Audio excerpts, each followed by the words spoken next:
Bonjour à tous, c'est Salam, mon nom est Georges Christy Alekou. J'ai ajouté le nom Abdul Hakim depuis que je suis devenu musulman. C'était pas une obligation, mais j'ai voulu le faire parce que l'un des attributs de Dieu, d'Allah, le créateur des cieux et de la terre, est El-Hakim. Et vu que l'un de mes souhaits est d'aboutir à une certaine sagesse, je voulais m'attribuer ce nom, donc Abdul, le serviteur, Hakim, du sage. Je suis originaire du Gabon, un pays en Afrique centrale, né à Washington DC et j'ai grandi au Maryland. Ici au Québec, l'une des questions qu'on me demande souvent, comment ça se fait que je parle français? Tout d'abord, le Gabon est un pays francophone et mes parents ne voulaient pas que je perde l'héritage de la langue. Donc à un jeune âge, ils m'ont mis dans un système éducatif francophone. Au niveau de mon background religieux, j'étais chrétien, principalement en raison de mes parents. De temps en temps, je partais à l'église avec eux, avec mes frères et ma soeur. Je partais aussi au cours de catéchisme. Mais en tout cas, pour moi, c'était un peu difficile. Tout d'abord, essayé de me comprendre un peu parce que l'école, déjà, je ne voyais pas du tout, disons, l'intérêt, pourquoi étudier. Donc imaginez un peu mon niveau d'écoute lors des cours de catéchisme. Pour moi, déjà, l'école, c'était plus un moyen pour passer du temps, voir les amis. D'ailleurs, peut-être le seul cours de catéchisme qui m'a vraiment intéressé, celui sur les 10 commandements. Pourquoi? Parce que ça coïncidait avec les valeurs au fin fond de moi. Il ne faut pas tuer, il ne faut pas voler, donc disons pour moi, j'ai beaucoup apprécié. Comme je disais tantôt, mes parents, ils sont originaires du Gabon, c'est des diplomates aux États-Unis. Et disons en fait dans ce pays, malgré le fait que je suis né là-bas à Washington, je me sentais jamais vraiment chez moi. Pourquoi? Parce que je ne suis pas l'américain pur, comme on dit. Je suis pas, disons, il n'y a aucun groupe ethnique qui me qualifie. Le plus proche, c'est noir américain, mais même les noirs américains ne parlent pas, disons, français, pas du tout. C'est rare de voir un noir américain qui parle français, disons, correctement. Et au Gabon, c'est la même chose. Je n'étais pas le Gabonais pur. Je suis quelqu'un qui, comme on disait là-bas, je suis pas quelqu'un je suis quelqu'un qui ne vient pas du pays. Donc pour moi, à un jeune âge et pendant longtemps, je vivais une certaine crise d'identité parce que j'avais du mal à m'associer, j'avais du mal à vraiment m'identifier à une certaine société. Est-ce que je suis américain? Est-ce que je suis gabonais? Disons non, j'avais du mal à vraiment, disons, trouver ma place dans un certain milieu. Et vraiment, disons, pour moi, disons, ça a été difficile pendant un certain temps. Aux États-Unis, vers l'âge de 12 ans, comme je disais, 12-16 ans, j'ai arrêté, comme la plupart des jeunes, on arrête de pratiquer. C'est vraiment la culture américaine qui a une certaine influence sur nous. Et en tout cas, une chose qui est importante, c'est que je pense que tout le monde vit une certaine crise d'identité, qu'on veuille ou non. Pourquoi? Parce que l'une des raisons principales, c'est que la société qu'on s'identifie ne coïncide pas avec les valeurs qui sont au fin fond de nous. Si c'est la justice, la paix, la tranquillité. Et toute cette crise, en fin de compte, une crise d'identité, elle est vécue, disons, au niveau international par tout le monde. Que ce soit un Québécois, un Français de souche, ou bien un Français qui n'est pas de souche, un Allemand, un Espagnol, tout le monde. Et je pense que c'est vraiment important pour tout le monde de répondre à cette question et essayer d'avoir, disons, un certain sens dans notre vie, pourquoi on existe, pourquoi on est là. À l'âge de 16 ans, mes parents étaient affectés au Gabon.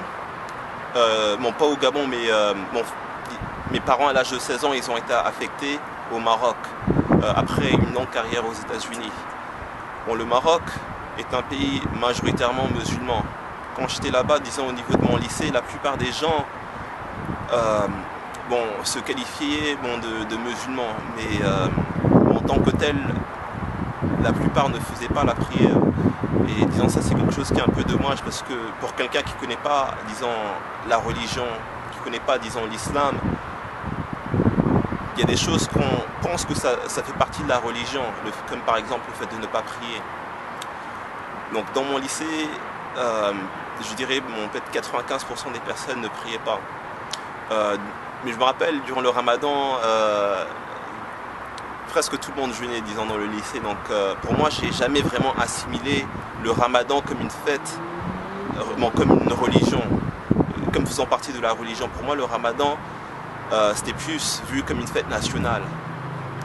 En fait, comment te dire, mais en tout cas, bon, j'ai apprécié énormément mon temps au Maroc parce que malgré le fait que tout le monde ne pratique pas la religion en disant correctement, bon, en fait, ça, je peux pas dire bon, ne pas pratiquer la religion correctement, et malgré le fait que bon, il y a peut-être certaines lacunes au niveau de la pratique de l'islam, disons au niveau peut-être individuel de certaines personnes, j'ai toujours apprécié mon temps là-bas parce que beaucoup de personnes m'ont très bien accueilli, j'ai bâti de relations très fortes. Une fois que j'ai terminé mes études au Maroc, je suis parti aux États-Unis pour faire des études universitaires. Et je peux dire que ça c'était, disons, dans ma vie, un autre clash avec mon identité. Parce que qu'on veuille ou non, la carrière, savoir quoi étudier dans la vie, te définit en tant que personne. Et disons, ça a fait en sorte que je voulais savoir ce que je voulais faire. Parce que disons, si je suis pas sûr, bon, comment dire, si tu sais pas qui tu es, comment tu peux avancer. Donc je voulais vraiment choisir un métier qui coïncidait avec mes valeurs, avec qui je suis. Bon, finalement j'ai choisi de suivre les pas de mon père. Donc j'ai étudié l'administration, disons, à l'université. Au cours de ma deuxième année d'études, j'ai rencontré, disons, un collègue au travail parce que je travaillais à la bibliothèque. Et lui, bon, c'était un musulman qui retournait, disons, à l'islam. C'est-à-dire qu'auparavant, il menait une vie qui était, disons, assez difficile, dans le sens que c'est vraiment la culture américaine qui a eu une grande influence sur lui. Il fumait, il ne faisait pas ses prières, il buvait de l'alcool, malgré le fait qu'il avait une connaissance au niveau de la religion. Mais tout ça ne l'a pas prévenu parce que la culture, comme on dit, peut être néfaste pour un individu. Donc mon ami, mon collègue au travail, comme je disais, on a eu souvent des discussions sur tout, que ce soit la politique. En tout cas, bon, c'est quelqu'un que j'appréciais, disons, énormément. Un jour, on est tombé sur la religion, donc il m'a demandé de quelle confession j'étais. J'ai dit non, je suis chrétien. Il m'a demandé un moment, explique-moi un peu, disons, plus sur le christianisme, élabore un peu pour que je puisse comprendre. J'ai dit non, moi je crois en Dieu, je suis chrétien. Non mais vas-y, explique les détails.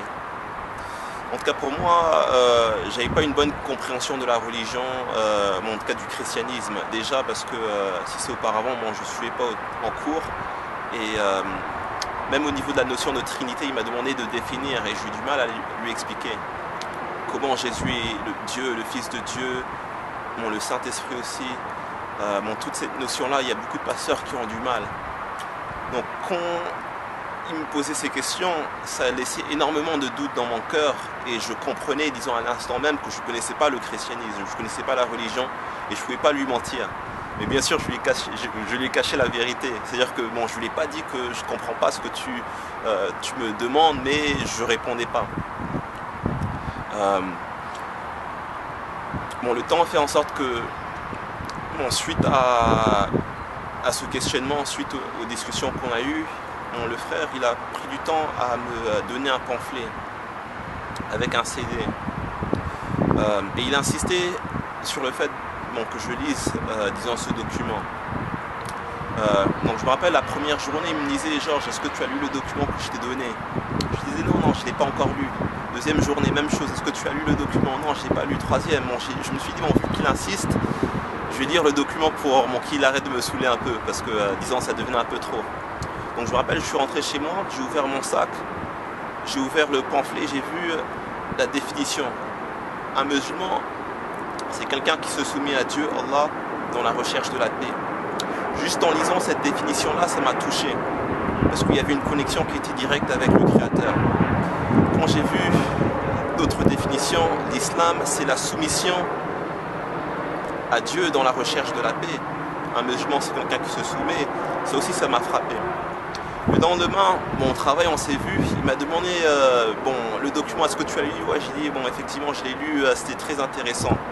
Il m'a demandé, non, mais le CD, est-ce que tu l'as écouté?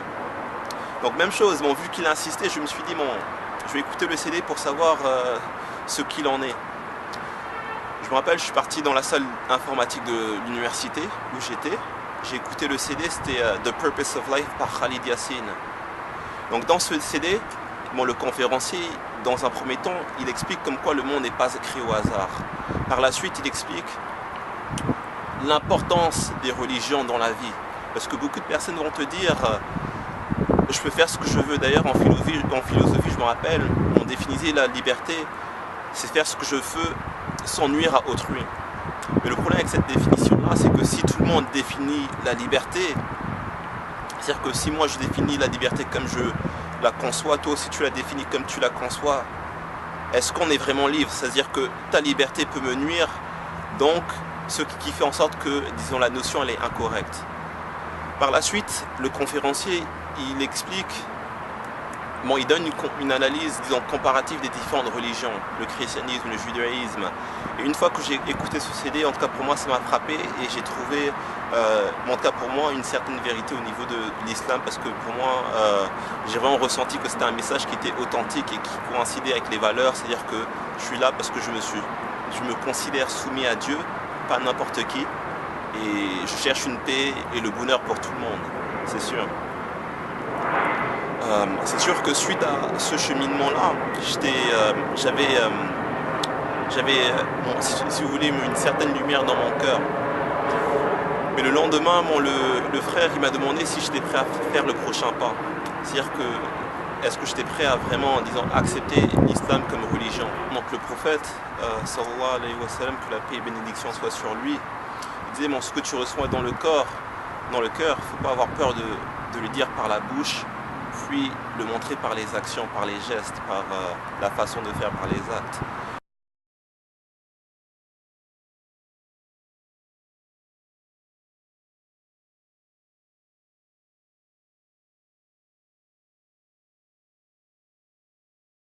Donc c'est sûr qu'une fois que j'ai lu le document, le pamphlet, bon, l'islam c'est une religion qui n'appartient pas à n'importe qui, donc c'est vraiment une soumission totale à Dieu, le Créateur. Donc je me suis dit, bon, dans mon cœur, il fallait que je l'exprime dans la bouche. Et le frère, il m'a montré un peu l'importance, parce qu'il m'a demandé, bon, si j'étais prêt à prendre le prochain pas. C'est-à-dire qu'il y a un cheminement. Donc effectivement, j'étais prêt, et c'est là où j'ai fait mon témoignage de la foi, et j'ai dit « Ashhadu an la ilaha illallah wa ashhadu anna Muhammad Rasulullah » voulant dire, j'atteste qu'il n'y a aucune dignité digne d'adoration que Allah, et que Mohammed est le dernier messager de Dieu, d'Allah, le créateur des cieux et de la terre. Et Mohammed, bon, bien sûr, en fait, Mohammed, c'est quelqu'un qui est venu, disons, après Jésus. C'est un messager comme tout le monde, c'est un messager, un prophète. Mais lui, il est venu après Jésus pour clarifier certaines choses qui n'allaient pas, disons, au niveau de ce qui s'est passé après Jésus, dans le sens que il y a des gens qui ont pris Jésus comme le Fils de Dieu ou bien pour Dieu. Et ça, c'est problématique parce que Jésus n'est pas venu avec ce message-là. Il est venu comme tous les prophètes auparavant et messagers comme Moïse, Noah, juste pour attester que Dieu existe et il faut se soumettre à lui. Et pour moi, c'est quelque chose que j'ai vraiment, disons, apprécié. Et c'est sûr que je chemine, c'est-à-dire que j'ai eu mes hauts, mes bas. Je me rappelle que, bon, quand je suis devenu musulman, mes amis au Maroc, parce que il y en a plusieurs qui ne faisaient pas la prière, bon, alhamdoulilah, maintenant, bon, il y en a certains qui cheminent vers la foi. Je les ai appelés, j'ai dit non, je suis devenu musulman. Disons, en tout cas pour eux, disons, on rigolait un peu, c'est-à-dire que je les ai dit, mais comment ça se fait que vous ne m'avez pas dit que vous ne m'avez pas parlé de l'islam, disons, à ce moment-là. En tout cas, bon, pour eux, ils me disaient que je n'étais pas prêt. C'est sûr que quand tu es jeune, tu négliges certains aspects. En tout cas, bon, c'est pour ça que c'est important de toujours, disons, réfléchir et ne pas avoir peur de se remettre en cause et d'essayer de comprendre, disons, le sens de nos actes, pourquoi on fait certaines choses, pourquoi c'est bien d'être bon avec quelqu'un. Bon, ça, c'est l'une des choses que, en tout cas, alhamdoulilah, que j'ai apprécié. Et en tout cas, bon, c'est sûr que, comme je disais tantôt, c'est tout un cheminement. J'ai mis haut et mes bas. En tout cas, bon, l'un des aspects que même mes parents, en tout cas, je les ai annoncé que j'étais devenu musulman au téléphone. C'est sûr que c'est différent quand ils m'ont vu de manière physique, parce que j'ai là-bas, bon, j'essaie de pratiquer la sunna du prophète Mohammed sallallahu alayhi wa sallam, en portant la barbe. C'est pas pour dénigrer ceux qui ne portent pas, mais c'est juste pour les encourager, Inch'Allah. Mon père, bon, lui, parce que c'est quelqu'un qui suit souvent, disons, si c'est France 2, bon, la France a eu un énorme impact au niveau de l'Afrique suite au colonialisme. Donc beaucoup de personnes suivent l'actualité de ce qui se passe en France. Donc le fait que la France déjà dénigre l'islam, donne une mauvaise image, disons, ça aide pas, disons, la situation en tout cas des musulmans. Mais en tout cas, bon, Allah est le puissant et celui qui, comment te dire, en tout cas, l'islam a une certaine vérité et personne ne peut la cacher. Au niveau de mes bas, c'est sûr que ça n'a pas été facile durant les premiers instants, donc dès que j'ai embrassé la religion, parce que la première année à l'université, je pratiquais, il y a les frères qui étaient là. La deuxième année, la plupart des frères, je dirais, bon, presque tout le monde ont transféré, ils ont changé d'université. Donc ce qui a fait en sorte que j'étais avec il n'y avait que des sœurs au niveau de l'association. Moi je ne savais pas si c'était correct de demander à une sœur une question islamique ou non, comment bien faire la prière. Donc ce qui a fait en sorte que j'ai vraiment négligé, disons, les pratiques de ma religion au point où j'ai arrêté de prier. Mais alhamdoulilah, comme on dit, mon Dieu est le plus grand. C'est-à-dire qu'il teste ses serviteurs parce que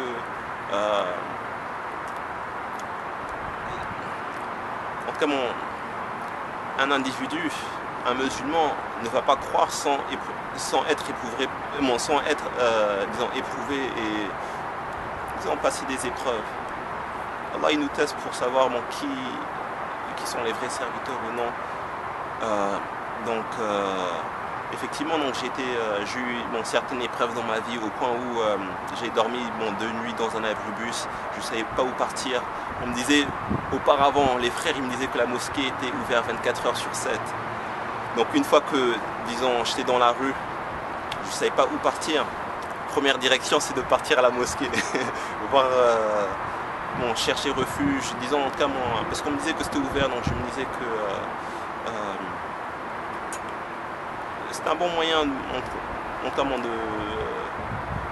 disons, en tout cas, c'était le seul moyen, c'est-à-dire que c'est la seule place qui est ouverte et qui pourrait m'accepter, disons, parce que notamment la mosquée en général ne regarde pas la couleur, ne regarde pas, disons, le statut social de l'individu, quoi, tu vois, c'est au niveau de tout le monde en général, tout le monde est la bienvenue, tu vois, tout musulman qui dit Ashhadu an la ilaha illallah. Donc c'est sûr que je voulais partir à la mosquée, mais c'était en fait une école islamique, donc elle était fermée. Alhamdulillah, je me rappelle, j'avais fait un rêve. Peut-être ça va choquer quelques individus, mais en tout cas pour moi je pense que Allah il guide, disons, ses serviteurs, ou bien en tout cas Allah il nous éclaire d'une certaine manière, quoi, tu vois, en fait il ne va pas nous laisser tomber. Il y a une certaine liberté qui est là pour que l'individu choisisse ce qu'il veut faire, mais en même temps on ne doit pas négliger, disons, l'aspect de faire l'effort. Et en tout cas pour moi, je me rappelle, en tout cas pour moi, en tout cas ensuite une fois que j'étais dans la rue, je voulais, disons, je cherchais une solution. Donc j'avais envoyé un texto à le frère Hamdoulilah qui m'avait guidé par la grâce d'Allah vers l'islam. Je lui ai expliqué en quelques textos ma situation et il m'a aidé. J'ai touché à $600 de zakat, $400 de sadaqa. Il ne m'a pas dit spécifiquement de qui ça venait. La zakat, oui, ça venait de la mosquée de la communauté musulmane. Mais les $400, c'est de quelqu'un qui tenait à moi, il ne m'a pas dit qui c'était. Mais en tout cas, j'ai vraiment apprécié, disons, l'amour, le niveau de fraternité. C'est-à-dire que j'étais très bien accueilli au niveau de sa famille aussi. Et tout ça a fait en sorte que ma foi a augmenté, disons, petit à petit. Le fait que j'ai pu assister à des conférences de Youssef Estes, je l'ai rencontré, Yusha Evans aussi, j'ai assisté à des conférences de lui, des halakas de zikr, de rappel, pourquoi on est là, pourquoi on existe. C'est sûr que tout ça, ça a fait en sorte que j'ai apprécié, disons, la foi, j'ai apprécié la religion de l'islam parce que ça m'a donné une certaine lumière au cœur et une certaine soif de partager ce bonheur avec tout le monde. Mes amis, par exemple, qui sont non musulmans, que j'ai connus auparavant. C'est marrant parce que même sur Facebook, peut-être sur mes posts, parce que je fais des rappels au niveau de tu vois, pourquoi on est là, ou des fois je partage des liens des liens de Coran avec mes amis juste pour leur faire comprendre et effacer, disons, les stéréotypes qui existent. Parce que j'ai pas envie qu'ils aient une image de l'islam qui est biaisée par les médias. Parce qu'eux, ils m'ont connu avant.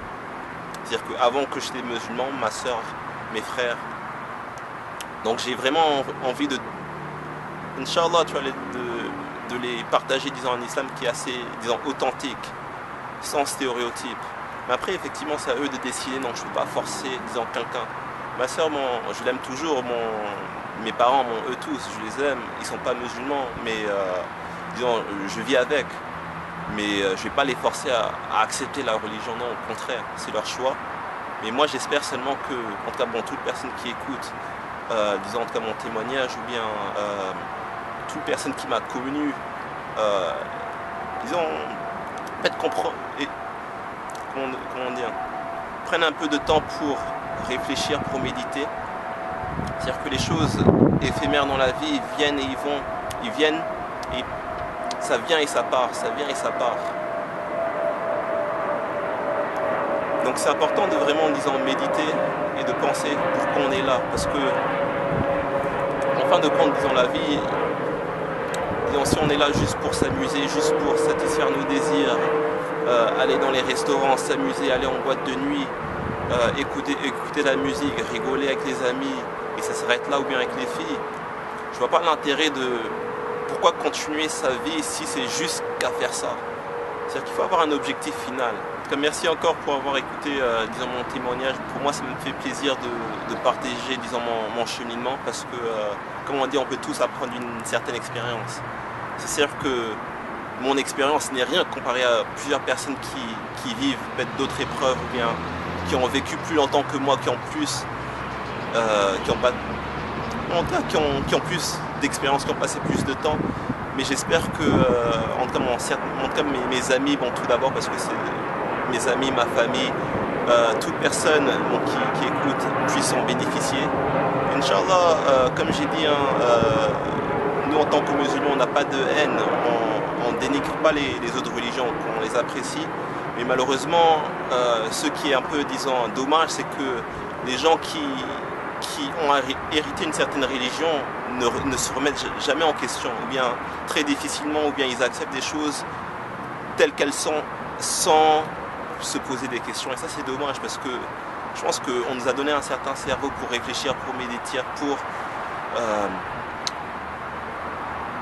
réfléchir, c'est-à-dire ne pas croire sans comprendre. Si on croit sans comprendre, c'est-à-dire que je pense qu'on a échoué. En tout cas, pour moi, c'est un peu ça ce que je voulais dire. Je vous remercie. Et Inch'Allah, j'espère voir tout le monde, disons, un jour parce qu'en fin de compte, moi je souhaite le bonheur pour tout le monde, hein, donc j'espère que tout le monde puisse en bénéficier et Inch'Allah voir tout le monde un jour, parce que en fin de compte, chaque expérience que je vois, en tout cas chaque personne que je rencontre aussi, j'apprécie, parce que c'est un échange mutuel, on apprend de l'autre. Inch'Allah, j'espère que j'ai pu partager, disons, le message de l'islam avec vous de manière claire et précise, Inch'Allah. Après, c'est à vous de choisir, Inch'Allah. Merci encore et salam alaikum.